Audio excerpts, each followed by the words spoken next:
Hey guys, Richard here for Beyond College Success, and I'm here to chat to you about a very important topic, and that topic is life purpose. The way we're going to talk about this topic here is in a very practical sense rather than philosophical, and I would like to ask you the question, what is your life purpose? By that, I really mean, what is it that you're doing with your life that's really grounding you, that's causing you to go that extra hour and to put in the blood and sweat on a daily basis on that specific activity? Because if you do not have a life purpose, honestly, I feel sorry for you because you never really go understand what makes other people tick. And honestly, success might seem impossible for you. And you could see this as a trait of all successful people. They have a purpose. Primarily, they have what they want to share and what they want to contribute to the world. Before I let you answer that question, I want to spell out what I think the purpose of life is. Maybe this might give you a better direction. So what do I think the purpose of life is? Depending on who you're actually listening to and where or the leader you're actually listening to, this opinion is going to be, or their opinion of what the purpose of life is going to be different. So I think you need to hear my voice on what I think the purpose of life is. So what do I think the purpose of life is? Fundamentally, I think there's no purpose to life. I think everything in life is just random. I honestly do make that claim that there's no purpose to life, but also I think as a human being, you need to have a purpose to your life. So not purpose of life, right? So you need to have a purpose to your life. So how did I come to this conclusion that there's actually no purpose to life? Well, the way I look at it is when I look at nature in the absence of human being, to me what it seems like is that nature is just operating under its own terms. It's really not caring about what anyone wants from it. It's just kind of operating under its own terms, right? For example, the trees, they just grow indefinitely. When we look at the animal kingdoms are just full of chaos. They have been predator attack the younger ones and they eat different animal for survival. So that's what we see in the animal kingdom. And the animal kingdom is all about survival, right? And I also think about the universe and the galaxies. All these, they are just occurring the way they have, right? And for millions and millions of years, they have been doing that for the length of time we've known. So I don't think that's going to change. So ultimately, I don't see there's any purpose to it. It's just there. And really, the way I see life is like a miracle, really. And it's just here for us to enjoy and to be joyful of. So when we introduce human being into the case, remember I just said earlier on is in the absence of human being. When we introduce human being into nature, we notice that human beings are complex. But now, because we have human being into the equation, human being needs to know exactly what's happening in their surrounding. So for me, that in itself is nice, but I also think that in the ideal case whereby there's no disease, there's no terrorist attack, or there's nothing really hindering or threatening mankind, that man and woman will love each other unconditionally and they will exist in nature regardless. So for that, even at the ideal case, there's still no purpose to that. Although they are loving themselves and doing all kinds of stuff and reproducing and nature, they understand nature and being in harmony with nature. Even at that, there's still no purpose to it. They're just in existence. So for me, I don't see that there's any purpose to life. I just think life is just there for us to enjoy. But of course, that's the ideal case whereby man is in touch with himself and is in touch with his surrounding, which is nature, and also in touch with other people in the surrounding. I think that's the ideal case. But we know right now that this is not the current case. Right now, there's terrorist attack. Right now, there are big problems in the world. We are all broken human beings. And for that reason, we are not at the ideal state. The ideal state is having all those higher values and man just being in touch with what he is in touch with. Whereas today, most of us aren't really in touch with ourselves, not to even mention being in touch with the surrounding. So for me, I think having a life purpose is really having a purpose that bring mankind to their original idea state, which is loving unconditionally, being in touch with nature, and being in touch with others. So for me, this is where I think life purpose is. So for you, what could that possibly be? For example, your life purpose might be to educate the uneducated. Your life purpose, for example, you might be an engineer and you are working on a project that's going to really help the climate in a positive way. Or maybe your purpose is to connect with other people and do something very positive in that way. So that's why I think the purpose of life, I mean the purpose of your life should be, is about contributing to mankind to bring them back to their original state where they will be in if all this chaos is not in the world right now that we are experiencing. So that's what I think the purpose of life is, or the purpose of a human life is, right? So I've mentioned that. What else do I have to say about this topic? I also think that your purpose is something that you create. So you just create a purpose that you want, or what contribution that you want to make, and then you say, okay, that's what I want to do, and then you choose that. Maybe, for example, your purpose might be to sit in front of Netflix and be lazy. That could be a purpose that you choose. Or your purpose could also be that you want to be lazy and you want to watch home videos, or you want to watch movies all day, or you want to not care about anything. Yes, you'll be right in doing that because your purpose is directly what you choose. So whatever, the point I'm trying to make here is that whatever you choose to be your purpose, honestly, that's going to be your purpose and that's going to be your reality. Now, of course, when I mentioned that the purpose of life is the fact that there's no purpose, I get a couple of objections. So there are really three objections that I've come across lately. One is the fact that God has a divine purpose for you and that you have to wait until that purpose comes down from heaven to meet you, right? But I fell into this trap as well, whereby I was thinking there's some purpose that God wants me to do. Nothing could be further away from the truth. I think personally that if you don't have something in your life that you're in touch with, even God himself cannot give you something that you will do in the long term. Maybe you might do it for a while, but eventually you will quit if you're not connected with it.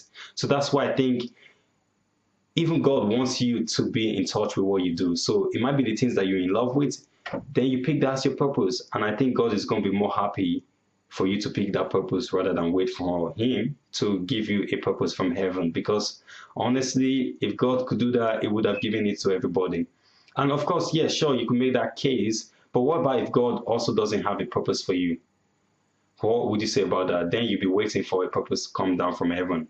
And by no means, I'm not saying it can't be done, but also I don't know too much about spirituality to tell you that that's actually possible.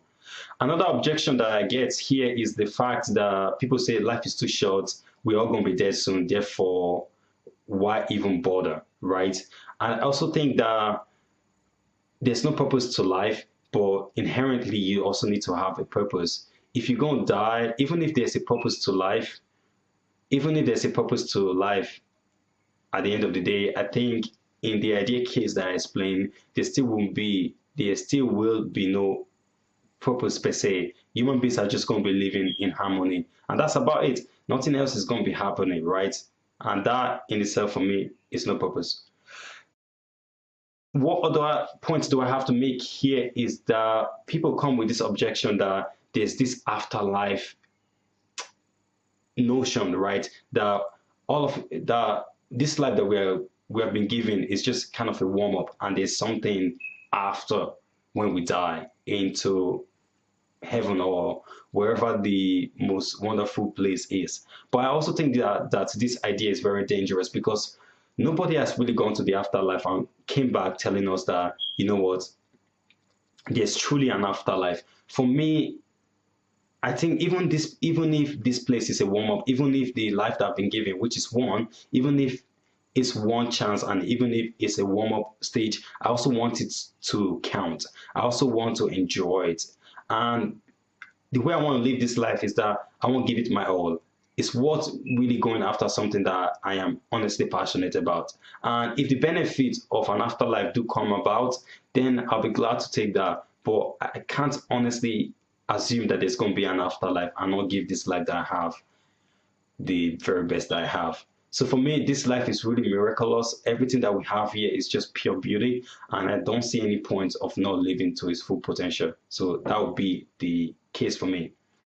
So I'm sure you are curious to know what my actual life purpose is. For me, my life purpose is music, and more specifically, singing. The way I see it is that for me, singing is something I chose to be my life purpose, as weird as it sounds. But for me, that's really what inspires my heart and inspires my soul. And for a long time, I have struggled through the whole notion of life purpose. And for me, I just kind of stumbled across this. And it really does something magical in me when I sing and when I engage in the art of singing and all that. So for me, I really love it because it has really put me in a position where I've summoned most of the courage in my life, especially these YouTube videos that I'm doing. I mean, no way in earth would I be able to do them if I don't actually feel confident in it. And I think not only is my life purpose helping me, but it's also spreading into different areas of my life. And that's what I love about having a life purpose. So why are most people not really choosing a life purpose or choosing a purpose for their life? Well, I would say it's because of 2 points. One, most people actually, their life purpose is right in front of them, but also these people haven't developed themselves internally to be able to spot that that's their life purpose. So they go somewhere and they go on looking for some other life purpose that is actually staring in front of them. Now, what I can say about that is that you can simply fix that when you start becoming in touch with yourself and really understanding what really makes you tick, such that when you come across something that really makes you tick, you know exactly what that is. And I think that has been the case for me. For a very long time, I dabbled across several activities, several occupations, but I think for me, singing really captures the whole essence of my heart and really capture the whole essence of my being. And that's what I love about life purpose. And the second point I'm going to make here is that people don't have a life purpose because there's a certain work that is required when you discover your life purpose. For example, you might discover your life purpose right now, and then at that point, you might suck at that activity, and then you might be tempted to say, oh, sure, this is not my life purpose. I'm just going to wait for something that's more in tune with me. It doesn't have to be that way. I think life purpose to some degree requires work. And honestly, to stay on track with your life purpose also requires constant evolution. So do not expect that your life purpose is just going to be an easy thing that will not require you to do any work. That is not true. Last point I want to make here is this idea that finding your life purpose is one side of the coin. Staying on track with your life purpose is another side of the coin. So yes, it's nice to find your life purpose. There's also the additional challenges that come with actually being on track with your life purpose. But the benefit of being on track with your life purpose is far outweighs anything out there in society, I can say. But definitely you feel confident to actually stick with your life purpose. And that's why I want you guys to be on, first of all, to find your life purpose and also to stay on it, because honestly, it's easy to let your life purpose slide under the carpet. But that's what I have to say in this video. Also, what additional point I want to make here is that in college, they don't really tell you stuff like life purpose. Even the guys who do philosophy, they ponder about this idea, but still, most philosophy students, now I don't know any, but I will claim that most philosophy students don't actually come to the real practical aspect of this video that I've just shared. So that's life purpose for me and what I think life purpose is. I know this is a very contentious topic. Please leave me your comment. Let me know what you think about this subject. And I also want you to, if this subject really resonated with you, that you share this with a friend and get them involved in what we are trying to do at beyond college success. For me, the thrill in life is when I start figuring out some of these things at a very young age. So I guess most people will say this to me, that Richard, you're too young to be worrying about stuff like this and worrying about what the purpose of life and all this stuff is. For me, that really is very shallow way to view life. And I think right now, having all this information and having all this basic knowledge and wisdom in place really sets me up for more enjoyment in life. And that's what I'm all about. And if you are all about that, join me in this cause, right? Okay, that's it for this video. I'm signing off. Leave your comments, as I said, and like this video and share it around. All right, I shall see you next week. Thanks for listening. Bye.